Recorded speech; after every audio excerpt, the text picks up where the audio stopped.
Aujourd'hui, avec le pasteur Joseph Prince, le baptême du Saint-Esprit est si important que Jésus s'est fait un devoir de le dire à voix haute avant de retourner au Père, après sa résurrection d'entre les morts. Il passa 40 jours avec ses disciples.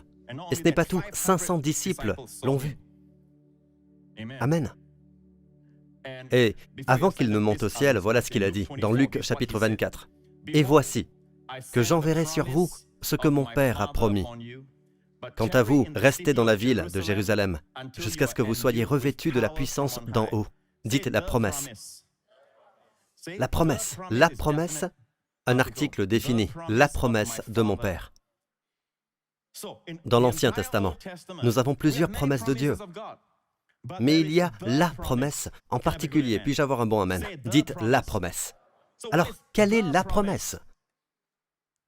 C'est une promesse précise à laquelle il fait allusion. Il accorde beaucoup d'importance à cela. Et tous les prophètes parlent de ça dans l'Ancien Testament. Ou du moins, ils y font allusion. Mais qu'est-ce que la promesse? C'est la promesse que vous soyez revêtus de la puissance d'en haut. Quel est ce revêtement de la puissance d'en haut? D'accord? Regardons le chapitre des Actes. Alors qu'ils se trouvaient en leur compagnie, dans ce verset, Jésus est sur le point de monter au ciel. Il leur recommanda de ne pas s'éloigner de Jérusalem, mais d'attendre ce que le Père avait promis. Dites la promesse.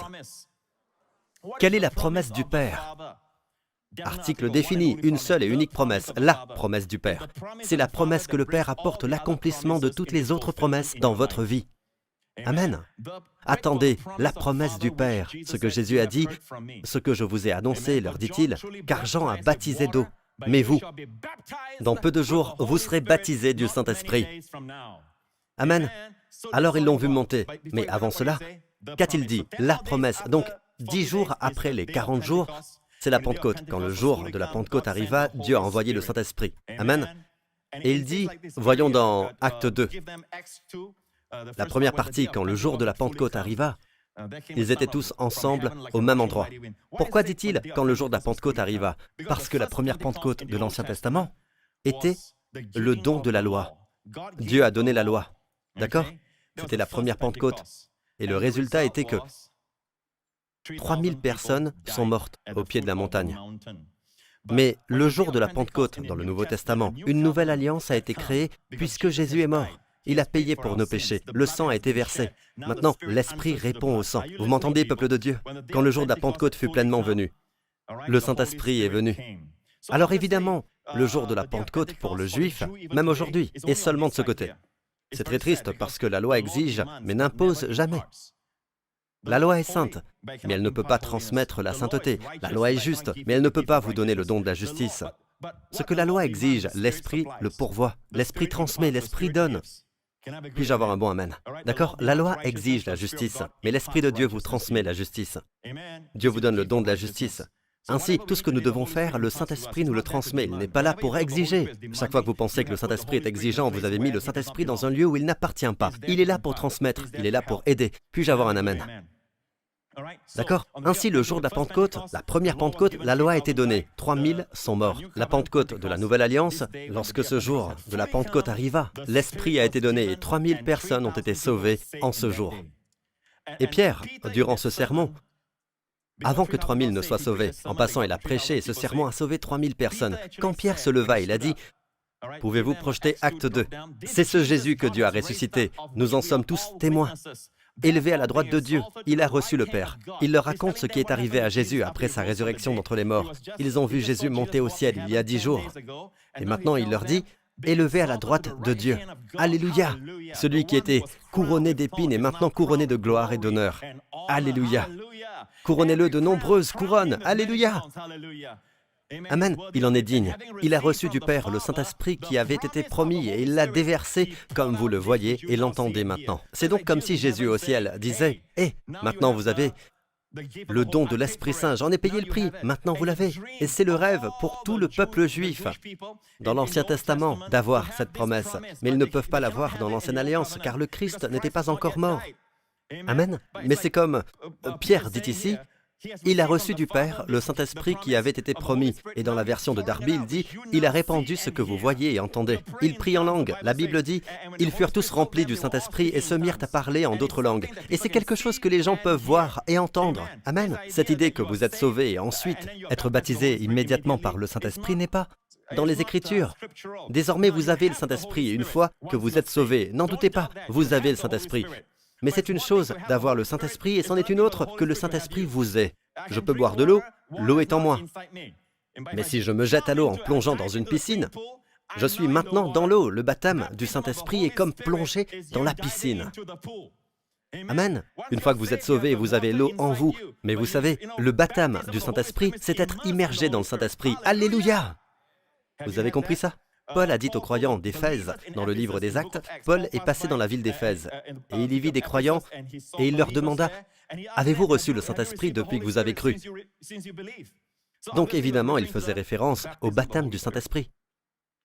Combien savent qu'au ciel, une des premières choses dont Jésus s'est réjoui de recevoir du Père était la promesse du Saint-Esprit, et il l'a déversée, comme vous le voyez et l'entendez maintenant. C'est ce que Pierre leur a dit. Amen. Rappelez-vous, quand Jésus marchait sur la terre, un jour en particulier, le grand jour de la fête, Hoshana Rabbah, dans Jean 7. Et le dernier jour, le grand jour de la fête, qui est Hoshana Rabbah, comme le peuple juif l'appelle, le grand jour de la fête des tabernacles, le dernier jour, Jésus se leva et cria en disant « Si quelqu'un a soif, qu'il vienne à moi et qu'il boive. » À quel point est-ce difficile? Vous savez, les commandements de la grâce sont en fait habilitantes. Si vous avez soif, venez boire. Est-ce un ordre? L'impératif. Est-ce vraiment une chose difficile? Si vous avez faim, mangez. Vous me suivez? Les commandements de la Nouvelle Alliance sont des commandements qui font partie de votre nature. Amen. Si quelqu'un a soif, qu'il vienne à moi et qu'il boive. Celui qui croit en moi, comme le disent les Écritures, de son cœur couleront des fleuves d'eau vive. Verset suivant, mais ce qu'il a dit concernant l'Esprit, que recevraient ceux qui croiraient en lui, c'est vous et moi. En effet, l'Esprit Saint n'avait pas encore été donné. Jésus n'avait pas encore été élevé dans sa gloire. Vous entendez? Le Saint-Esprit n'avait pas encore été donné car Jésus n'avait pas encore été élevé dans sa gloire. Amen. Donc, en d'autres termes, lorsque Jésus a été glorifié, qu'est-ce que cela veut dire? Le Saint-Esprit est donné. La vie du Saint-Esprit est une vie merveilleuse. Plusieurs fois, vous savez, si vous priez dans l'Esprit, vous priez en langue. Amen. Vous sensibiliserez votre esprit au Saint-Esprit. Et vous vivrez en percevant, au lieu de raisonner. Pourquoi les gens sont vaincus? C'est parce qu'ils raisonnent beaucoup au lieu de percevoir. Dieu a dit à Adam, avant qu'Ève ne vienne, Dieu dit à Adam, « Tu pourras manger les fruits de tous les arbres du jardin. » On appelle ça « tokal » en hébreu. Le mot « akal » apparaît 2 fois, « manger, manger ». Cela signifie « manger librement ». Comme nous à Singapour, nous disons « Hé, mange, mange ». Nous sommes très proches de l'hébreu. Donc, littéralement, en hébreu, il dit « manger librement ». Dieu dit « manger librement ». Regardez la générosité de Dieu. Les gens disent « Eh bien, Dieu leur a interdit l'arbre ». Vous ne voyez que cet arbre-là. Vous savez combien d'arbres desquels Dieu dit « vous pouvez manger librement » ? Mais pour m'honorer, moi, en tant que votre Seigneur, pour montrer que vous me reconnaissez comme Dieu, c'est ce qu'est la dîme. Vous n'avez peut-être pas la dîme, mais vous y arrivez. D'accord? C'est pour les gens avec la révélation. Alors, reconnaissez, ne mangez pas de cet arbre. Mais c'est un arbre que Dieu a donné. Dieu l'a planté. Mais les hommes ne doivent pas en manger, afin de montrer la propriété de Dieu. L'homme est un intendant. Amen? Vous m'écoutez? Et quand on va plus loin, quelle est la nature de l'arbre? Comment s'appelle l'arbre? Connaissance du bien et du mal. Alors, qu'est-ce qui ne va pas avec la connaissance du bien? C'est aussi mortel que la connaissance du mal. Le jour où vous en mangerez, Dieu dit à Adam, le mot « mourir » en hébreu, vous mourrez spirituellement. Et vous mourrez lentement. Mourir, vous mourrez physiquement un jour.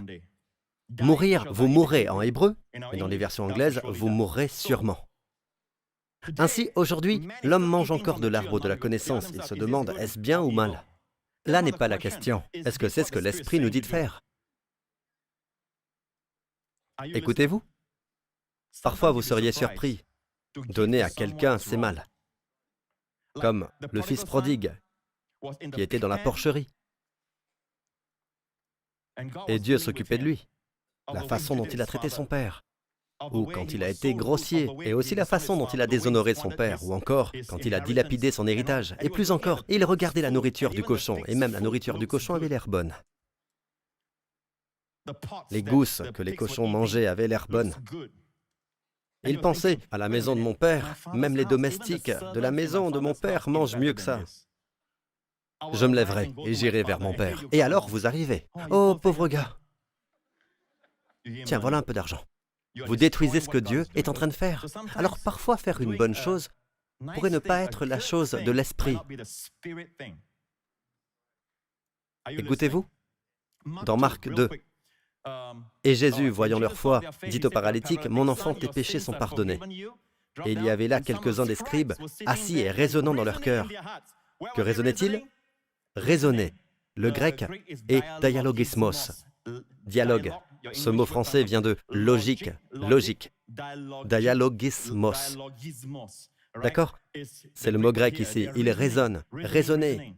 Comme maintenant, quand l'Esprit du Seigneur opère, pourrait y avoir quelques personnes qui raisonnent, en se disant « Comment c'est possible? Comment cela se peut-il ?» C'est le problème. Quand vous vivez par le raisonnement, vous ne pouvez pas vivre la vie abondante. Nous vivons par l'Esprit. L'Esprit est plus rapide que le mental. Vous savez les choses avant que votre intelligence ne puisse les comprendre. En fait, parfois ça prend à votre intelligence des jours avant d'arriver à la conclusion, mais l'Esprit peut l'obtenir très rapidement. J'arrive à quelque chose de très palpitant ici, et c'est presque l'heure, d'accord? Donc je pense que nous devons avoir une conférence, peut-être. Une conférence toute une journée. Pourquoi cet homme? Les pharisiens, les scribes disent-ils, pourquoi cet homme prononce-t-il des blasphèmes comme ça? Qui peut pardonner les péchés sinon Dieu seul? D'accord? Logismos, la logique. Et ils ont raison. Seul Dieu peut pardonner les péchés et cet homme est Dieu. Mais aussitôt que Jésus perçut dans son esprit qu'ils raisonnaient ainsi en eux-mêmes,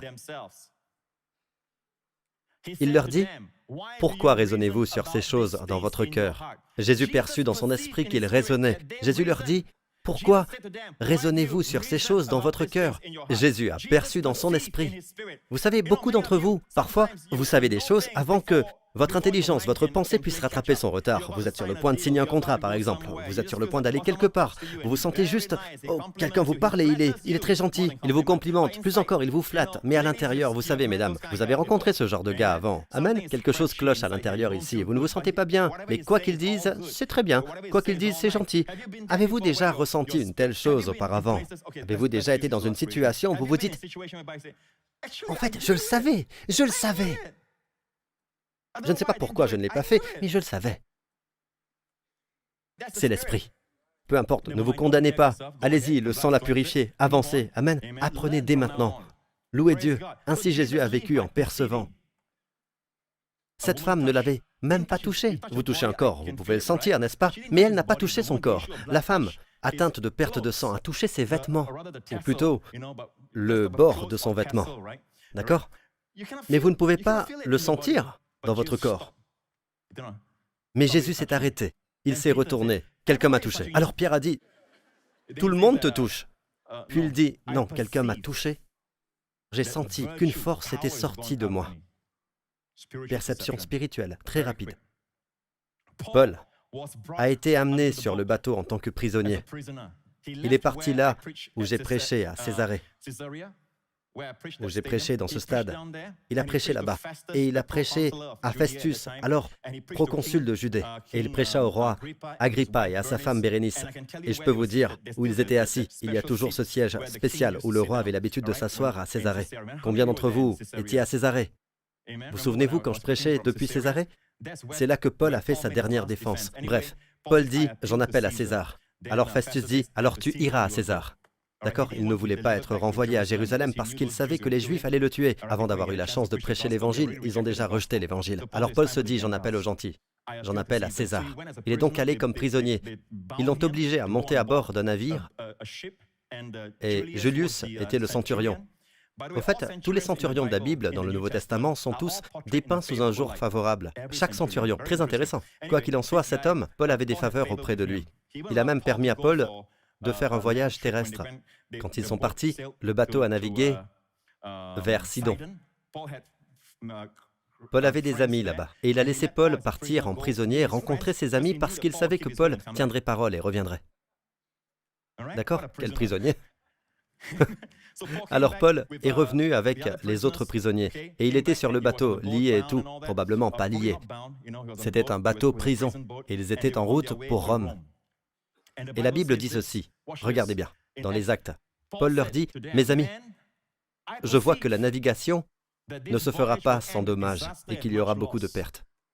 Non seulement pour la cargaison et pour le bateau, mais encore pour nous-mêmes. » Mais l'officier se fiait plus au capitaine et au patron du bateau qu'aux paroles de Paul.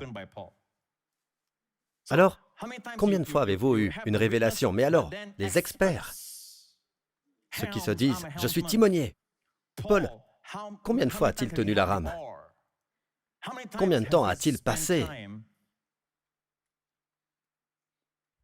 avec Johnny Depp? Est-il capable de gérer le bateau pirate ou ce bateau prison? Qu'est-ce qu'il est, Paul? C'est un prédicateur, alors qu'est-ce qu'il sait? Alors le centurion a cru les timoniers et le patron du bateau. Parce qu'il est le patron du bateau, il sait ce qu'il fait.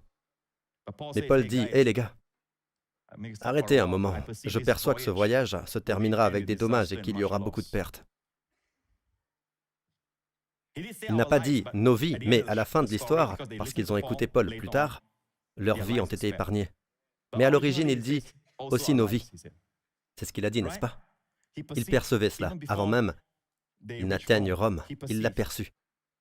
Et puis, dans les prochains versets, comme le port n'était pas approprié pour hiverner, la plupart ont été d'avis de le quitter, la majorité. De le quitter pour essayer d'atteindre Phénix, un port de Crète orienté vers le sud-ouest et le nord-ouest afin d'y passer l'hiver. Un léger vent du sud s'est mis à souffler. Ah! Tout semblait aller dans la bonne direction. Investir. Tout le monde dit « investissez, investissez ». Mais l'Esprit dit « ne le faites pas ». Tout le monde dit « allez-y, allez-y ». Mais l'Esprit dit « ne faites pas ça ». Que vous dit l'Esprit? Arrêtez d'être fier, arrêtez de dépendre de votre propre intelligence. Votre intelligence vous conduira à des chagrins d'amour, et la perte, et le désastre. Que dit l'Esprit? Ne vous condamnez pas. Ce qui est passé, comprenez. Je vous dis juste qu'il est temps d'apprendre à être conduit par l'Esprit. Vous êtes ici pour quoi? Amen. Vous êtes ici pour apprendre. Amen. Louons le Seigneur. Alors arrêtez de regarder le passé. Qu'à cela ne tienne, oubliez le passé, c'est parti. Amen. Ne vous inquiétez pas. Dieu est aussi votre arrière-garde. D'accord? Mais vous ne pouvez pas dépendre des circonstances. Alors ils regardèrent le vent du sud qui soufflait doucement. Hé, il est propice à la voile. Et se croyant maîtres de leur projet, ils ont levé l'ancre et ont longé de près l'île de Crète. Vous savez tout ce qui s'est passé, n'est-ce pas? Verset suivant. Mais bientôt un vent violent, qu'on appelle Eurachillon, s'est déchaîné. Le bateau a été entraîné sans pouvoir résister au vent et nous nous sommes laissés emporter à la dérive. Enfin, le vent les a amenés quelque part, en les bousculant ici et là. Ils devaient y aller. Tout ça parce qu'ils n'ont pas écouté Paul. Était-ce nécessaire? Non. Puis enfin, après plusieurs jours, regardez ceci. Après une longue abstinence alimentaire, alors Paul s'est tenu au milieu d'eux et dit « Les gars, vous auriez dû m'écouter. » J'aime ça. D'accord? Hé les gars, vous auriez dû m'écouter. Un prisonnier disant au propriétaire du navire, disant au timonier, aux experts, disant aux centurions, disant aux soldats romains, « Les gars, vous auriez dû m'écouter. » C'est l'endroit où Dieu veut amener les croyants. Là où les gens vous regarderont et diront « Il avait raison, elle avait raison. Vous auriez dû m'écouter. » Et ne pas avoir navigué de Crète et subi ce désastre et cette perte. Ils ont perdu beaucoup de choses. Je vais directement à la fin, d'accord? Lisons plus loin. Et maintenant, je vous exhorte de prendre courage, et pourtant, il ne les a pas condamnés, regardez bien, car aucun de vous ne perdra la vie, seul le bateau sera perdu. En effet, un ange de Dieu auquel j'appartiens et que je sers m'est apparu cette nuit. Il m'a dit, « Paul, n'aie pas peur, il faut que tu comparaisses devant l'empereur, et voici que Dieu t'accorde la vie de tous ceux qui naviguent avec toi. C'est pourquoi, mes amis, prenez courage, j'ai confiance en Dieu. Tout se passera comme cela m'a été dit. Nous devons toutefois échouer sur une île. Et cela est arrivé sur l'île de Malte, où leur navire s'est retrouvé coincé entre deux mers. Il s'est cassé le dos. Ils ont tous sauté à l'eau. Ceux qui savent nager ont nagé jusqu'à l'île de Malte et les autres sont venus sur des planches. Ceux qui ne savent pas nager sont allés sur des planches et tout ça. Tous arrivèrent sains et saufs. Vous entendez? Parce qu'ils ont écouté Paul. En fait, entre-temps, Paul leur a aussi dit que les gens qui étaient en charge du bateau essayaient de se sauver. Ils ont réalisé qu'ils n'avaient jamais vu une telle tempête. Ils ont essayé de se sauver par le bateau. Et Paul dit au centurion, « Dites à ces hommes de rester à bord, sinon nous allons tous mourir. » Et cette fois, le centurion a entendu Paul. Il a écouté Paul. D'accord? Par conséquent, tous sont arrivés sains et saufs. Je veux juste partager ceci avec vous. L'Esprit rend témoignage à votre intelligence. Amen. Donc, mais si vous n'êtes pas sûr maintenant, si vous pensez, eh bien, j'ai ressenti cela dans mon cœur, je veux divorcer de mon mari. Ce n'est pas l'Esprit, c'est le diable. D'accord? Je sens que dans mon esprit, vous savez, je veux commencer cette relation avec cette fille. Et vous êtes un homme marié. Ce n'est pas l'Esprit. Ce n'est pas l'Esprit. Hé! Ce n'est pas l'Esprit. D'accord? Oh, j'ai envie de lui dire ce que je pense réellement. Ce n'est pas l'Esprit. Ou si vous croyez cela, c'est que vous avez perdu l'Esprit. Je peux le dire. D'accord? Ce n'est pas l'Esprit. D'accord? Ainsi, cela ne violera jamais la volonté de Dieu, mais il vous conduira toujours sur des chemins de paix et de repos, et vous amènera dans l'abondance sur une grande terre. En passant, l'île de Malte, où ils sont tous allés se réfugier, en grec, ça veut dire miel. L'Esprit vous donnera toujours, et si vous écoutez Paul, vous écoutez les épîtres de Paul et tout cela. Paul est celui à qui Dieu a donné la révélation de l'évangile de la grâce. Il vous apportera toujours au pays où coule le lait et le miel. Amen. Mes amis, je vous annonce que c'est par Jésus-Christ que vous recevez le pardon des péchés. Il n'est pas reçu par beaucoup de prières, il n'est pas reçu par le jeûne, il n'est pas reçu en faisant ceci ou cela, en faisant toutes ces œuvres caritatives et tout ça. Non, aucune de vos œuvres ne peut vous sauver. Ce n'est qu'à travers Jésus-Christ que vous pouvez recevoir le pardon des péchés, parce que le Christ est mort pour vos péchés. Et Dieu l'a ressuscité des morts, comme une proclamation que vous avez été acquittés, vous avez été justifiés en Christ. Si c'est vous, où que vous soyez en ce moment, vous voulez que je vous aide à prier, ou vous libérez votre foi en Christ comme votre sauveur personnel, faites cette prière avec moi maintenant. Ceux d'entre vous qui regardent à la télé, où que vous soyez, faites cette prière maintenant. Mettez votre confiance en Christ. Dites, Père Céleste, je crois à Jésus-Christ tel qu'il a dit qu'il est venu, afin que je puisse avoir la vie et l'avoir plus abondamment. Et je sais que je le reçois par le pardon de tous mes péchés. J'ai mis ma confiance en Christ. Il est mort sur la croix pour tous mes péchés. Il est ressuscité des morts. Et il a été glorifié. C'est pour cela que j'ai le Saint-Esprit. Baptise-moi du Saint-Esprit. Merci, Père. Jésus-Christ est mon Seigneur et Sauveur. Au nom de Jésus. Amen. Mes amis, vous êtes sauvés. Amen. Vous êtes sauvés. Le Saint-Esprit est maintenant en vous. Maintenant, vous avez aussi prié pour le baptême du Saint-Esprit. Cela signifie être inondé du Saint-Esprit. Écoutez, n'importe quand maintenant, vous pouvez prier en langue. Vous pouvez prier dans ce langage surnaturel, amen, pendant le culte. Et tout ça, la semaine prochaine, quand vous venez, ou même à la maison, priez simplement. Vous ne priez pas, il ne se passera rien. Amen. Vous devez prier d'abord et l'Esprit vous donnera la parole. Amen. Louons le Seigneur. Toutes mes félicitations. Vous êtes sauvés. Amen. Levez-vous, peuple de Dieu, pour la bénédiction. Amen. Louons Dieu. Nous sommes accros aux bénédictions, n'est-ce pas? Amen. Nous prendrons tout ce que Dieu a. C'est un jour très triste, triste, triste. C'est pourquoi il y a des larmes au paradis quand les gens baissent les yeux et réalisent qu'ils n'ont pas reçu tout ce qu'ils auraient pu avoir. Amen. Le tout payé par le sang de Jésus. Cette semaine à venir, que le Seigneur vous bénisse avec les bénédictions d'Abraham. Le Seigneur lui-même vous protège, vous et vos familles, de tout mal, danger, accident, des désastres, de tragédies. Que le Seigneur lui-même vous fasse prospérer dans tout ce que vous faites. Le Seigneur lui-même vous favorise et vous fait conduire par l'Esprit dans tout ce que vous faites. Au nom du Seigneur Jésus. Amen. Dieu vous bénisse. Nous nous reverrons très bientôt.